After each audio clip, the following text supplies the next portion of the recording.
Ladies and gentlemen, welcome back to All Beer Inside, back to the brewery edition of the show. Today we are in the Milton, Ontario region at Third Moon Brewing with Bebo and Chris. How's it going, guys? Good. Thanks for hosting us today. Thanks for letting us interview you. I really appreciate it. Taking time out of your day as well, because I'm assuming you're busy since it's a few hours until you open from our interview, which is great. So, guys, what's the beer story? What Third Moon Brewing? What brought you guys together to create beer? So we've been big beer fans for a long time. We actually met through some friends, mutual friends on the beer app Untappd. So our friend organized a get together at a bar, and we just so happened to sit across from each other and nerded out on beer like harder than anybody. Just had a ton of fun with it, and that was about 7 years ago, I'd say, something like that. And I've been home brewing, so kept that going, and about 3+ years ago, we really started talking about opening up our own brewery, doing it on our own. So it's been a long road to get here, but we finally opened up in May of this year. So it's been a challenge. It's been amazing. Oh, especially as you can see on camera, we're socially distancing. So you're opening during COVID. That must have brought that was not the plan. Another thing, yeah. Can't even imagine, especially just okay, let's do a brewery. A year later, pandemic. So. Well, it's 3 years of planning. So wow. Imagine planning for that long, finally getting a building, getting in the space, and then we were in here since July trying to get all the equipment hooked up. Yeah. That wasn't done till the end of April, which we were already in the pandemic. So yeah, we were already paying rent as the pandemic hit, but still not able to actually brew and sell beer. So it's been a stressful ride. Yeah, so that kind of leads me into question two, like, besides obviously COVID and creating all the delays, what are some other roadblocks and difficulties you guys had basically coming in here, creating the space? I know Ontario is a lot easier than where we live in Quebec to kind of upstart a brewery. So what were, besides the, let's say, government red tape, anything else? I mean, certainly the municipalities have different rules as to what you're allowed to do to get zoning approval. And we looked at 100 buildings between Hamilton and Toronto, every one of them in industrial zoning deficient on parking. Oh. So we had to really find a place that allowed us to come in and do what we do in a space that was already established. And Milton is open for business. And we had struggles in other municipalities, but Milton supported us and got us open. So we're really happy to be part of this community. And it's a good thing that Bebo actually lives here. So very important for your brewer to live close to the brewery. Awesome. So you brought me out a couple of beers to try today. What's the first one I'm going to be trying here? So this one is Bone Tree. It's one of the beers we actually launched with. It's a hazy New England style IPA brewed with all Citra hops. So you can see by the spread of beers here that yes. We don't like to repeat stuff, but this is the one that as soon as it came out, everyone's like, when are you going to do it again? So we've actually brewed it. That's the third time. It was the first time in cans. We did a double version, and we also did a version with lactose. Okay. So it's kind of been somewhat of a flagship beer for us. And we actually have a triple version coming out fairly soon, hopefully. So beautiful nose. Yeah, thank you. It's that beautiful hazy nose I like. Lots of Citra. Cheers. Cheers. Oh, toast. Cheers. Social distance toast. Oh, yeah. Yeah, I go all over. Like right now, while we're doing the interview, it is time for Marsden's and Oktoberfest, so I'm not going to lie. Most of my weekend's going to be that. But I'm a hazy guy pretty much through and through, so this is right on the level of what I like. And only 6.5 I saw. That's right. So yeah. That's barely get the taste of the 6.5. Very clean beer. Thank you. That's about as low ABV as we go. Oh, you guys go brave on the ABVs. Awesome.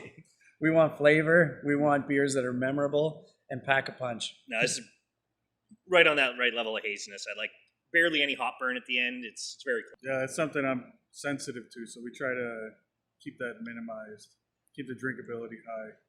Very drinkable. As you can see, it's already gone, and it's 11 o'clock while we're recording this. And we find that some of our beers lately have been selling out so quickly that they're still a bit green when people are buying them. Yeah. And they'll hit their stride 7 to 10 days later.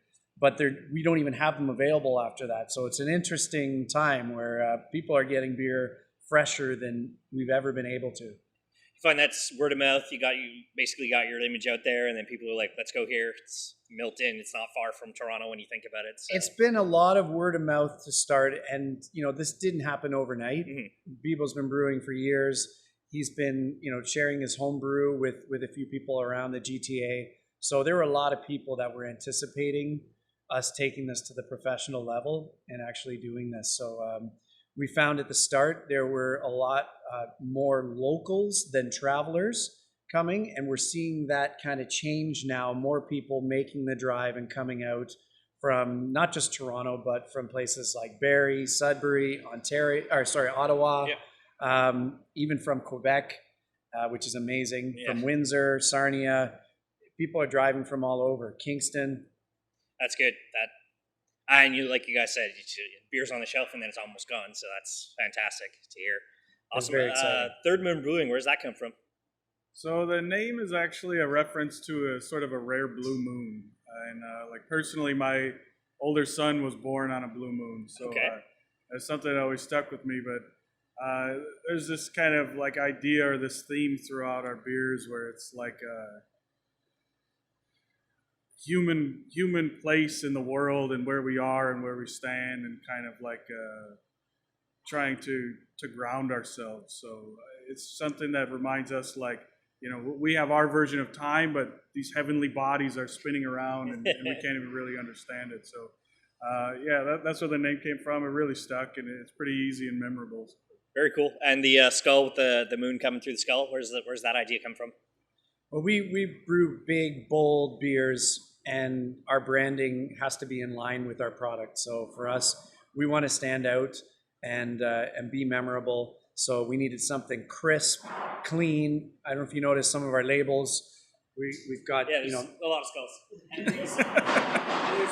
There's focus, so things really pop, and we needed that from our main logo as well. We have the crescent moon logo that's a little more approachable for everyone, but we've found a lot of passionate craft beer fans in this scene, and so for us, we're beer fans as well. And so our branding, our product, everything is in line with that. We don't want to just kind of be a part of the crowd. We want to stand out from the crowd. Awesome.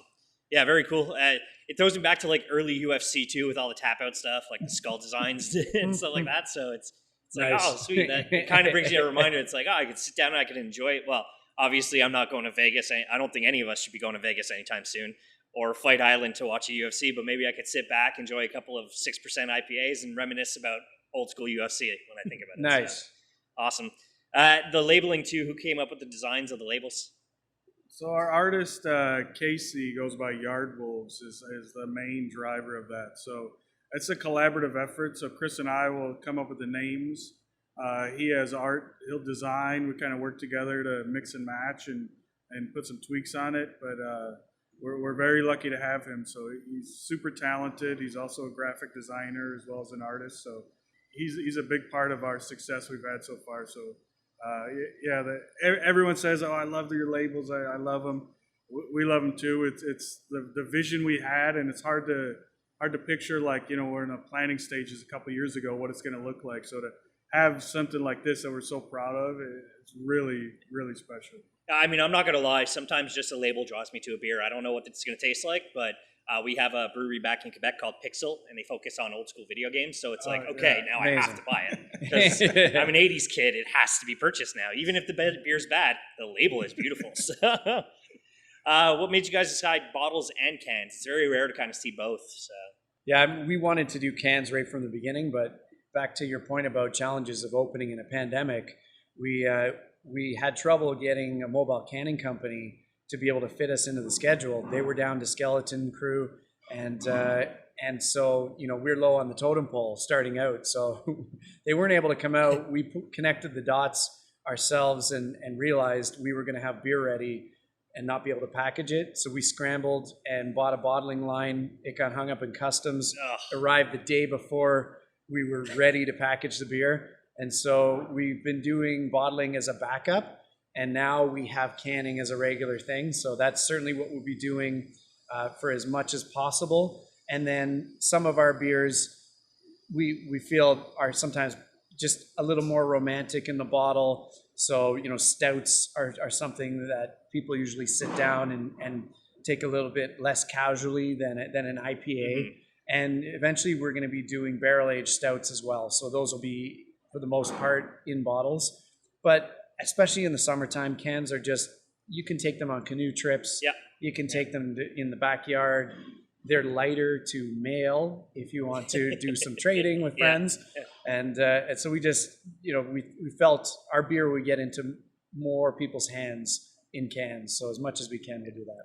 Yeah, I'm very happy with the cans becoming more predominant because, if I don't want to bring a bottle to a beach. Let's say it just slips, hits a rock, and shatters everywhere. That ruins everybody's fun. Or a can could just fall over and like, oh, I lost beer. But Exactly. At least I'm not going to injure some kid running on the beach, right? So, You got it. fantastic, awesome. First beer you guys ever homebrewed, and then first beer you guys brewed as this is us. Come and see us. So first homebrew was an IPA. It was, looking back, it was horrible, but at the time it was like the best thing I ever tasted. So yeah, I just got the bug right away. I've been brewing for about 10 years now, and I don't know how many IPAs I've brewed since then, but it's definitely been a learning process. And so first one on the commercial system is also an IPA. It's the one all the way over there, Cut Me Down. Number one, yeah. So yeah, that was looking back now, it was such a challenge making a jump from a home brewer to pro brewer. It was a lot of fun. Chris and I here, like in the middle of the pandemic, it's like 16 hours a day. yeah, until like 2 a.m, just covered in hops and malt, and it was a ridiculous time, but it was a lot of fun. Well, I see you guys are only open 2 days a week right now, so that Officially. Yeah. Officially. We have controlled pickup windows. That's our model is buy online whenever people want to, thirdmoonbrewing.com, and then they show up in the pickup windows Friday afternoon or Saturday all day. But if people need to pick up at a different time, we're here all week. So, people reach out and say, "Oh, I'm leaving for the cottage. Don't want to miss out on bringing your beer up there. Can I stop by Thursday afternoon?" Afternoons are easier for us than mornings, and being a small business is great for things like this because we can adapt to special requests. Yeah. And just try to make sure that everyone can get our beer. fantastic, yeah. And like you said, I mean, everybody's kind of staying local right now too, because obviously we don't want to travel to America, unfortunately, due to more than just the pandemic reasons for some of us. But it's same thing. Myself and my videographer are traveling. Oh, let's go to the brewery itself and see if beers are available. And some places are order online, and I'm like, that sucks. But maybe some place has the LCBO available, so I can't really complain that way.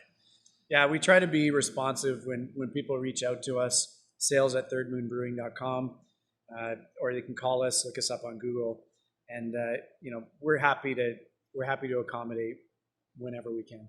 Awesome. Now, you guys mentioned you collabed with obviously your artist, your graphic designer, and you brewed a Black is Beautiful, which is basically the Weathered Souls collabs. Any other collabs that you've done? So we haven't done a traditional collab where we have another brewery in here and brew a beer, but in that vein of collaboration, we actually did All Together, just kind of another half collaboration along the same vein. We've done a few coffee beers now, and each time we've worked with a different local coffee roaster. So actually the building right next door, there's a coffee roaster there. So some of our first ones, we use that. We've also moved to Morning Roast Coffee out of Etobicoke.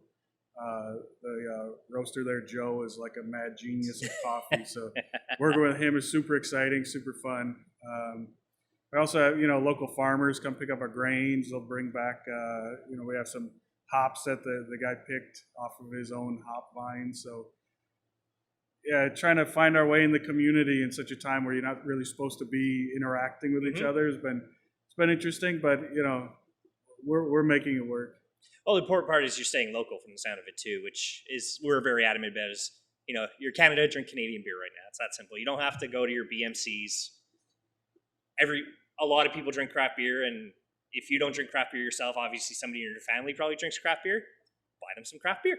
And same with our ingredients. We're getting the best possible quality ingredients that we can find, and if we can find that locally, we'll certainly prioritize that and try to use our neighbors' skills and talents and showcase them in our beers. Now, when it's a little safer to get together with another brewery and have a few beers and collab, any kind of dream collabs you guys have? We've got a handful lined up, and I think a lot of breweries are in the same boat where it's like, once things clean up a little bit. So there's been a lot of breweries that have helped us so much to get open. Barn Cat, which is a local brewery, Badlands, Counterpart in Niagara, Blood Brothers, people that will answer any question we have, help us out with sourcing ingredients, with the government red tape. So to finally be able to kick back and brew a beer and drink some beer with those folks would be awesome. Dream collab, I guess other half, if we actually brewed with other half, that would be kind of a dream. But all together was a good. Messerum in Quebec would be amazing. Yeah, they got Canadian Brewery of the Year last year. So, well, on rate beer, everywhere's different. The Canadian Brewing Awards just came out, right? So that's something completely different. Wood Brothers would be fun. Yeah. Dubai for sure. Yeah. Breweries we've been big fans of for a while, and it's pretty exciting to be in a position now where we can actually work together with some of the breweries we've been fans of. Awesome. You guys want to finish up your beers and we'll try number 2? Ready? So this beer is called Tranquility. It's a double IPA we just released a couple days ago. It's brewed with Citra, Galaxy, Cashmere, and Idaho 7. Cashmere. I don't think I've heard of that one before. Yeah, it's kind of brings this sort of creamy vibe to it. Cheers. Virtual. Long cheers. distance toast. Yeah, so we've been on a kick of brewing a lot of double IPAs lately. People like drinking them. We love making them. Once you sort of get into that normalized double IPA, it's a little harder to get back into the regular IPAs or the pale ale. So these are the kind of beers we love making. We love drinking. So it's a lot of fun to do. And speaking of labels, this is one of the labels we're most excited to do. So try to find some humor in the darkness in that Tranquility, but yeah, it goes together, the label, the experience, the product. What's the percentage on this? It's 8.3. Wow. Not at all. And this was just canned a couple days ago, so the juice will keep rolling in over the next week. This will just keep getting smoother and smoother over the next couple of weeks. There's no lactose, right? No, we've only done one IPA with lactose. Yeah. It was a lot of fun to do, and I enjoy lactose IPAs, but they seem to be polarizing, so we'll sprinkle them in, but it's not going to be a mainstay. Yeah, I do find some people are like, oh, I love lactose. We have a friend, the only way you could drink an IPA is with lactose because that's just his palate, where the rest of us are like, it adds to it. I mean, BBCO out of Burlington, 90% of their IPAs are lactose, but they go wild, like cherry pie IPA and banana cream pie, and it's like, I'm really going because of your name. So, also a really fantastic beer. I highly suggest anybody watching, make your way out here and grab some of these beers because they're great. Thank you. Yeah, completely solid, and thankfully, like for myself, I usually try and mention lactose because I know people are lactose intolerant, but lactose sugar is something else, and then the unfortunate people who are allergic to gluten can't really come about your beers either at this time. I don't know if you guys have a gluten-free beer in the process, possibly, or we're actually working on. We just brewed our first seltzers. So cool. I think they're technically not 100% gluten-free, but it's very, very, very small amount of gluten. Well, even the gluten-free beers are technically not 100% gluten-free. They have to have that thing to kick them, and Glutenberg in Quebec knows what they're doing. So. Yeah. So being a brewery, we have to use a certain amount of malt in the beer or in the seltzer. So there's a token amount in there, but for the most part, it's going to be gluten-free. Yeah. I do find a lot of you guys in Ontario are bringing up more either a seltzer or a soda or something where that doesn't exist in Quebec where we are. It's beer. We just kind of thought, for some of our fans who are coming to buy beer, they might, have a partner or a friend who's not so much into beer, but is, enjoying alternative beverages. So seltzer's a natural choice for those people. And if they can get everything they need in one stop, it makes more sense. Yeah, 100% for sure. Just makes it easier. Why travel? Go here, go to the LCBO, go to this one, go to the beer store. It's for sure. And we appreciate that people actually make a stop here just to get our beer. So as we evolve and grow, we'll try to, add more products to our lineup and just give people more reasons to come out. Awesome. So I asked this of everyone, more so recently, when it's safe to travel again, when you're willing to go in that giant cylinder of recycled air and go anywhere in the world for a beercation, any dream destinations?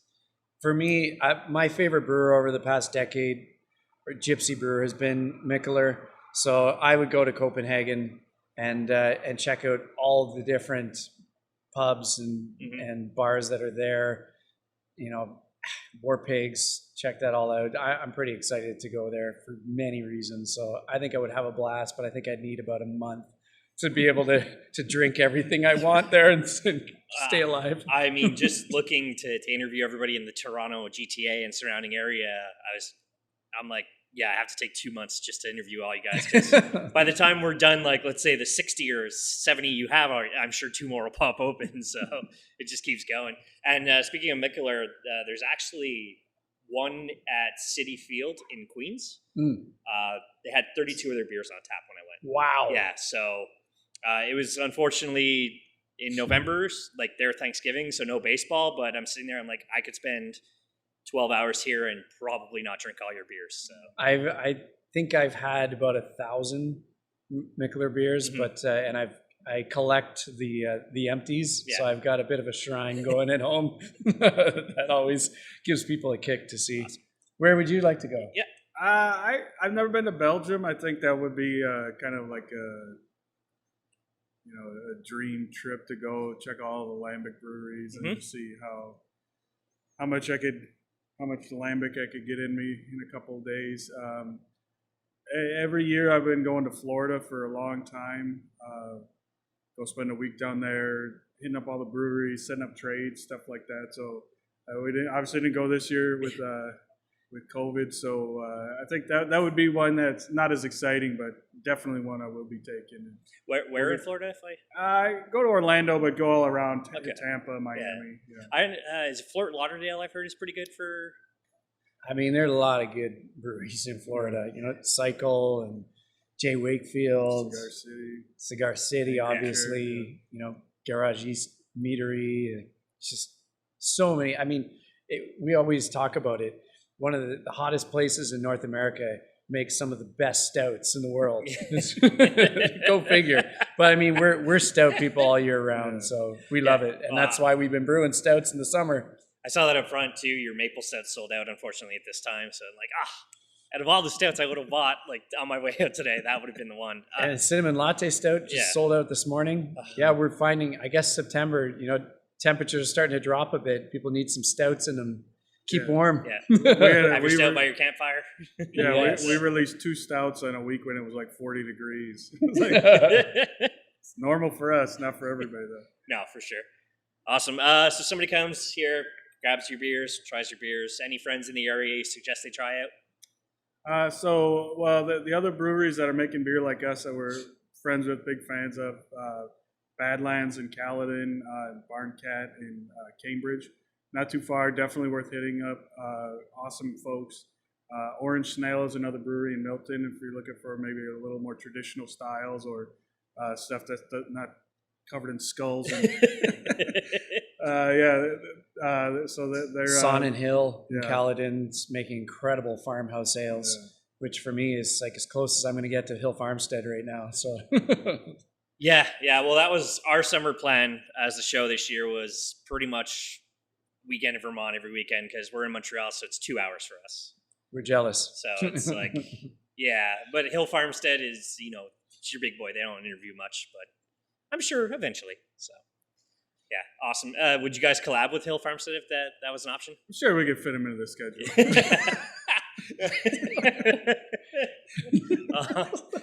That's great. So what's next for the Third Moon brand? So we're going to have a bunch of IPAs coming out we're excited about. We just got some new double-sized tanks, so we're going to have more capacity. And also a big thing for us is at Halloween. So like I said before, Third Moon is named after a blue moon. This year Halloween is on a Saturday and there's a blue moon. Yeah. Everything's going to be shut down. Everybody's going to be sitting at home drinking. Yeah. So we got a couple of real big stouts planned we're going to be releasing. We're super excited for that. We got a whole bunch of new merch coming up. So yeah, it's an exciting time for it. Halloween Stout Fest. Pumpkin stout in the plans, or I wouldn't say no. awesome. I'm a huge fan of pumpkin in my beers. So, like for the season, obviously, I'm not going to put one down in springtime, but fall when the weather's shifting like this, I'm sitting. I mean, one of the biggest terrasses in Quebec is Saint Ambroise Terrace, and their pumpkin ale just goes down super smooth when you're just sitting out there. It's kind of a little cooler. You put back that nice cinnamon spicy pumpkin ale. So Is definitely a polarizing style. Yeah. Oh yeah. I'm a big fan. I think we really want to, if we're going to do it, we want to do it right and have it be something that isn't part of the mediocre pack. And You want something to this is the pumpkin stout you want. So, yeah, exactly. Awesome. And also we have you see the smell of coconut that is permeating the air. So Jim, who works here, has been dumping coconut into a fermenter the entire time we've been talking. So, yeah, we've been toasting coconut for the past 24 hours in every way we can home, figure out. Using blowtorches. So yeah, expect coconut too. Oh yeah, as soon as I open the doors, it's like, oh, you get that beautiful brewery, but then there's something else on top of that brewery smell, and then you mentioned coconut. I'm like, that's it. Sometimes you can't really get the coconut until somebody tells you it's there. So unless it's a coconut you're eating or something. So. We like to keep the fun in the brewing, right? So we want to use lots of fun flavors and just make it interesting. No, 100%. Everything I've seen, just the people posting about you guys on Instagram, you're the place to come to right now. If you're near the GTA, spend the extra 20 minutes, make your way out to Milton. So, oh wow, that's great to hear. Yeah, your presence online right now from beer bloggers it's really huge. So people like skulls. Yeah. Just speaking of Instagram and stuff like that, where can the people find you online? So we're at Third Moon Beer on Instagram, Facebook, and Twitter. Our website, thirdmoonbrewing.com. Like Chris said, you can just Google us, give us a call, give us a text, shoot us a message. We're very responsive. We're very appreciative of people spending the time to look up our beers. So we try to do everything we can to accommodate them. And we're a very lean team. There's 4 of us here. So we do everything. We wear many hats. And so social media, Bebo has that. And that way we can keep the lines drawn. I handle phones, the email, website, stuff like that. So if you reach out on social media, you'll be talking to Bebo, the man. And if you reach out another way, you'll be talking to me. So one way or another, reach out. We love hearing from you, and we'll keep evolving and listening to your feedback. And let everybody know where they can physically find you. We are at 295 Alliance Road, Unit 2 and 3 in Milton, Ontario, right off the 401, so not too far to get to, pretty convenient. And like Chris said, you buy our beer online. We have pickups on Saturdays and Fridays. Beer drive-through, you're off the 401 and back on with a trunk full of beer in a couple minutes. You drive up to the front door, give us your order number, you loop around to the back, we meet you there with your beer, pop it in your trunk. You don't have to get out of your car, you don't have to touch anything. That's the way to go right now. So, it sure is. During COVID times, you guys are nice and safe, wearing your masks. We're not wearing our masks, but we are socially distancing on camera, so that's very important right now. But we will be back together at some point. So. Awesome. So I have no other questions for you guys today. I really appreciate you having us to let us interview you today. Thank you. I plan on grabbing some of your fantastic beers on the way out. So definitely, guys, check these guys out online. If you're in the Ontario area, especially GTA, come on down. For our foreigner listeners, come visit Toronto, experience all the fantastic beers in Toronto and its surrounding areas. There's a lot to look at. Just Google everything. As for us, allbeerinside.com is where you can find the website. At All Beer Inside is on all the social media. And as I say at the end of every episode, drink craft, not crap. Cheers. Cheers.